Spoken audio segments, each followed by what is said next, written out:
let's play some EU4. I have a really cool game to show you guys that I did. Just wanted to check it out. Last night I was theory crafting it, but because I got a peek at their mission tree. But yeah, as you can see right here, I have Lithuania, Poland, Brandenburg as PUs, and I'm allied to the Ottomans. It's 1500 right now, and they're loyal. They're all loyal. Lubeck. I also have Lubeck as a vassal, also loyal. 0%. And here's the religious map mode. I've already converted Brandenburg and Lubeck. I've also converted Friesland. They're Hussite. I'm trying to spread my religion as far as possible, so Defender of the Faith upgrades. And then I got some estates as well. I abused the frick out of estates. But, yeah. What was I going to say? Yeah, so I just think that Bohemia right now is actually one of the most powerful nations in EU4 because of their mission trees. Their weakness definitely lies in their ideas, though. They're not that good. Like, I guess the shock damage received, this one right here is pretty nice. It, you know, on top of your religion, you get minus 10 shock damage. So I was actually owning the Great Horde so hard, his armies were doing no damage to me. That I'm also a tech ahead of him. But, yeah. I was able to expand here. They declared war on Lithuania when I was restoring the Union on Lithuania. Alright, so here's how this all happened. Brandenburg was because I royal marriaged them in the beginning, and through luck, so this is definitely a luck element, I got a PU over them, just because of their king dying, and they were in the certain phase where it was direct secession outcome. So if you don't know how PUs work, there's a video by Radio Res who talks about PUs and how they work. And just by luck, it turned out that Brandenburg was in the certain phase where it wouldn't be a secession war, and it wouldn't just spread the dynasty. It would just give you the throne, which was really nice. So I just got it. That's definitely a luck element right there. Then I expanded Brandenburg a little bit. I expanded myself a little bit. Saxony got killed off, which isn't cool because I had claims to subjugate them. But now I just have to take the cores. I think these two cores right here, they're both Saxony, or just this one. Or no, this one and this one. Yeah, Leipzig. And, yeah, so I got Brandenburg that way. Then Poland is from this mission right here, where after you integrate Silesia, which I like rushed to do, you get this, which gives you permanent claims on the Slovakia region, which is right here, which is what we're about to take right now. And the next mission, if you have rivaled with Poland, you get a where is it? Why isn't it showing?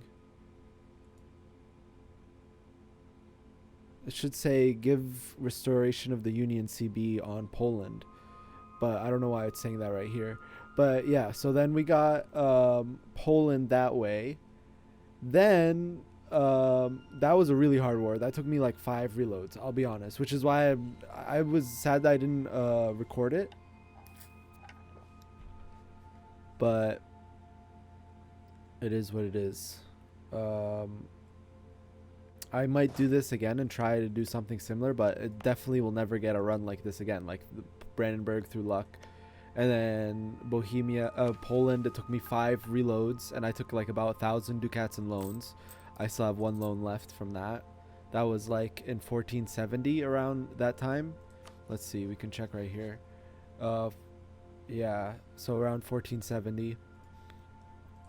And Lithuania, though, they had pretender rebels, so I did get both Poland and Lithuania, but the pretender rebels got their demands right as I finished the peace deal. So luckily for me, I still got restoration of the union. It sucks that I lost Lithuania that way, but I still got restoration of the union, and that's a 20-year CB.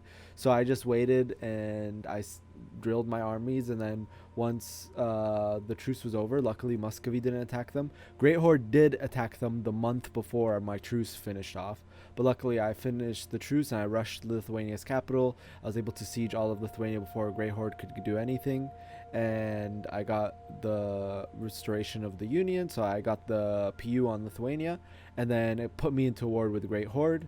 And then I just did this because it's like, all right, I can now start my Silk Road to India and Persia. I can trade company Persia, then I can trade company India, and I can get buttloads of money. I was even planning on going really wide like this too. This just happened to all happen this way.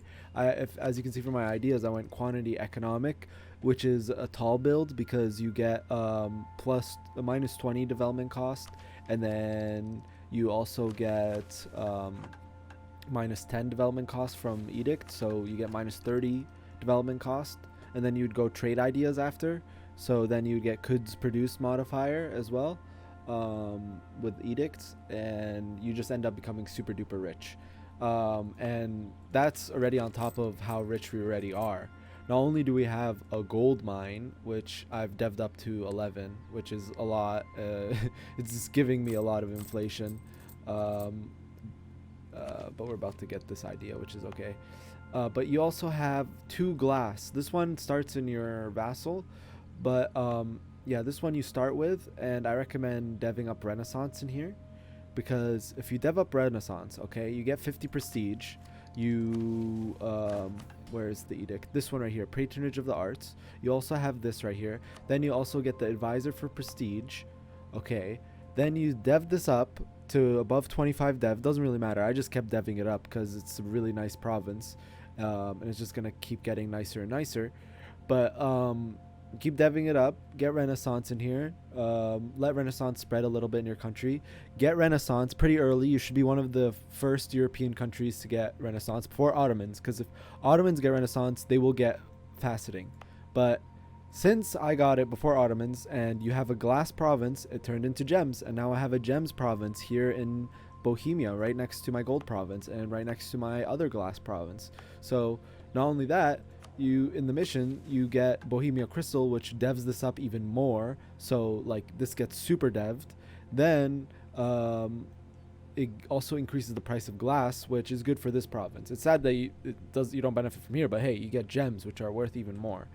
And this is just a powerhouse province now, and you just become richer and richer as Bohemia, which is insane. Here's the great power list. I'm 4th.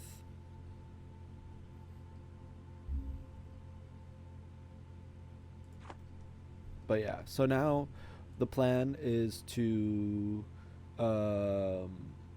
conquer northern Hungary, and then from that we will get restoration of Union CB on Hungary, so we can get Hungary under PU. So we will have Brandenburg, Poland, Lithuania, and Hungary and as PUs. That's the plan.